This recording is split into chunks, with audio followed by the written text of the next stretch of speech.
Mazikeen and Gage, which he's not supposed to be here, but he followed me anyway, so whatever.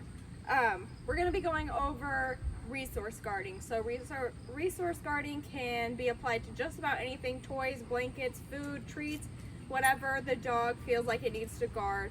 A lot of times symptoms of this would be growling when another dog or person gets close to it. Basically, they're protecting their resource. They don't want anyone else to get that, so they're going to protect it at all costs. Some dogs will go so far as to actually attack whoever comes close to it. So there was actually a video, I think it was the DPT video, where I mentioned Mazikeen actually has this issue, and it's only towards other dogs. I could take a treat out of her mouth, I could take a toy out of her mouth, but when it came to other dogs, she would snap at them. She didn't actually attack, but she would kind of do a little snap as like a warning to be like, get back. And she would, she never growled. It was just, she would curl her lip, get really set, and then snap. So Mazikeen actually did have this problem, and when I adopted her, they did tell me that she had this problem. When it comes to resource guarding, it really depends on the severity your dog is. If your dog full-on attacks another dog or person when they get close to the resource they decide to guard, it should not be an SD. That is a dog that's exhibiting extreme aggression. But if it's something like Mazikeen where it just kind of snaps or it might growl, I wouldn't care if that was a service dog, because that's trainable and it's only for a certain object, and that's manageable. But if it is a severe reaction where they're actually attacking another dog or person, I would not make them an SD.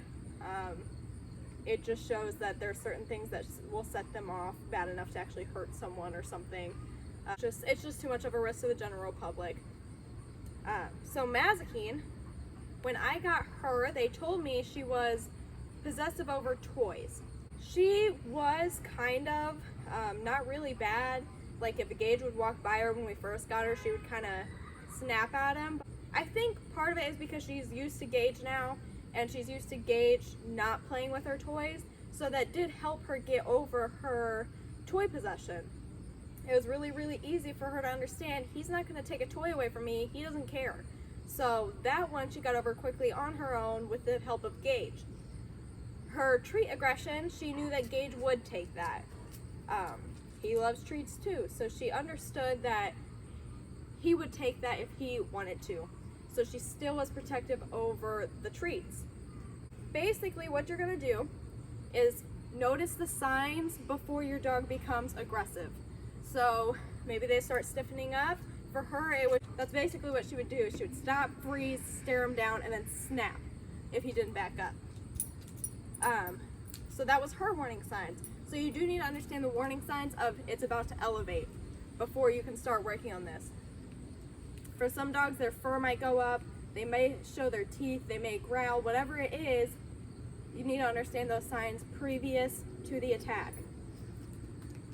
Or whatever it ends up being. Maybe the dog doesn't attack.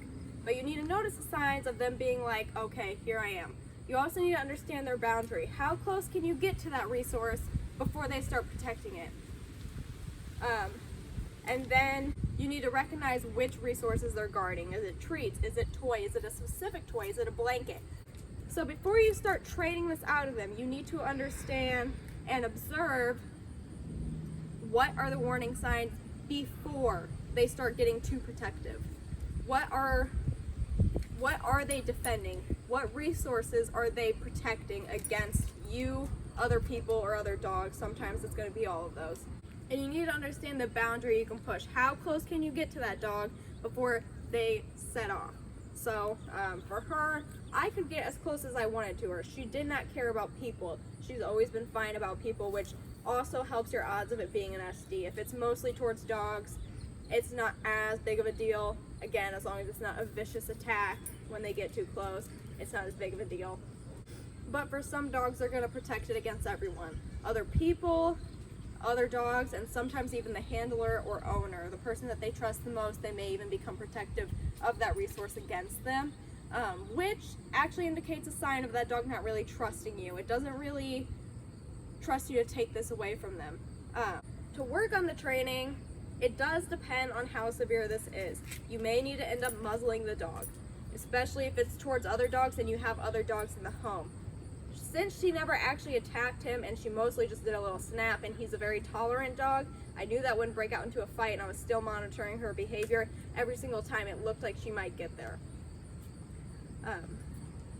Once I started recognizing, okay, she's freezing, she's setting, and then she's snapping, that's when I start correcting her as soon as she goes into that, because I don't want that behavior. I don't want that energy coming from her, so I would correct her for it with that noise that I always use.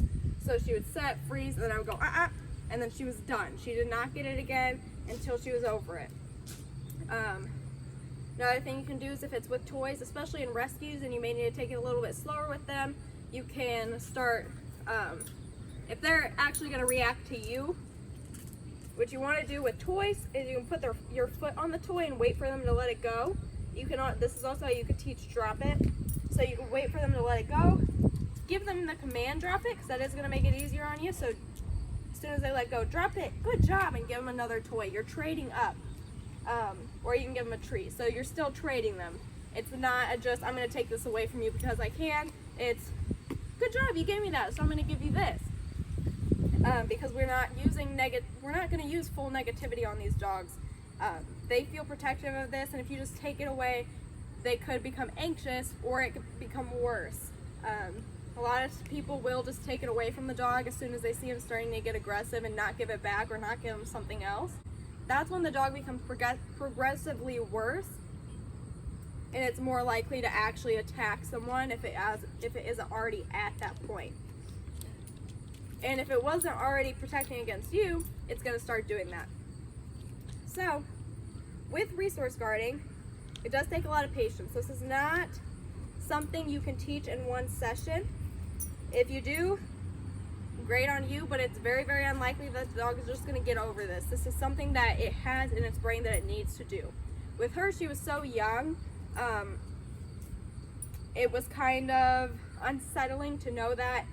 I did get her as a service dog prospect, knowing that she had a few iffies that could make her wash out. She still has the possibility of washing out, but I also knew that she was extremely intelligent, and the training she was getting at the time was completely messed up, and with some more support and some more structure in her life, she would do a lot better.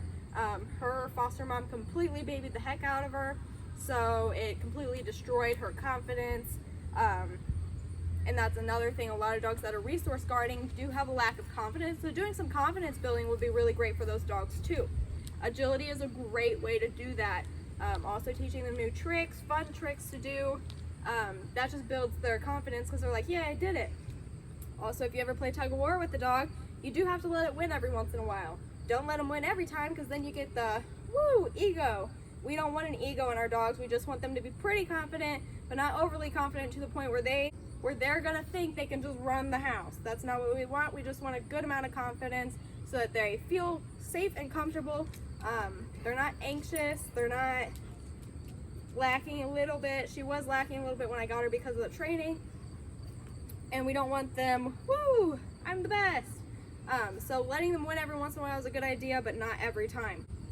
If your dog is a service dog in training and it was showing signs of resource guarding, but it wasn't that severe, and you just take away every single time they show signs, or every single time they get a toy, or you just tell them no, no, no, it's just going to progress that. You're not doing anything to actually help that dog. You're just making it worse for the dog. It's like every time you give them a toy, you take it away, they're just going to trust you less and less. So building up that trust of, yeah, I'm going to take this away, but I'm going to give you something better, or something else. Yeah, I'm going to take it away, but it's not that big of a deal, because here's this instead. And with other dogs, it would be, okay, I'm going to take this away, I'm going to give it to him, and you can have this. That way it does kind of show them that even if it gets taken away, there's always another toy. You're still going to get something else. That's just to help build their confidence in the toy, the treat, the food, whatever.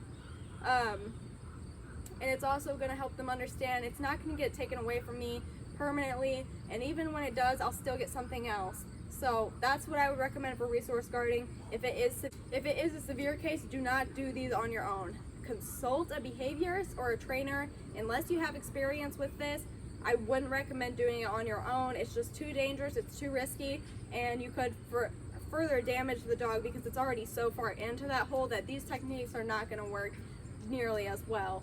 It's possible, but it's unlikely. If the dog is severe and actually attacking someone or something, when it's resource guarding, get a professional to help you. Don't attempt that on your own. That's pretty much for any severe behavior. You never want to attempt that on your own. Consult a professional.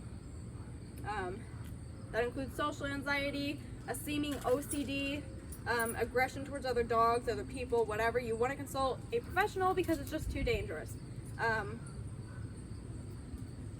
that's all the tips I have for you. Anyways, that should be everything. I think I got everything. Questions, comments, concerns, go in the comments section. We're getting you to an end to the training videos, so I'm accepting any ideas for different videos or other training videos. You can follow us on Instagram at Kylie's Service K9s. I'll put it on the screen somewhere. Basically on there I post some bloopers, some videos of her training, and I also take a lot of requests on there because I know on Facebook it's kind of hard with how jumbled it gets. There may be a questions and answers video, so if you go on Instagram, I will go ahead and put something up and say, hey, ask me questions, and you can ask me whatever you want and I'll answer all of them in a video. So go ahead and follow us on there.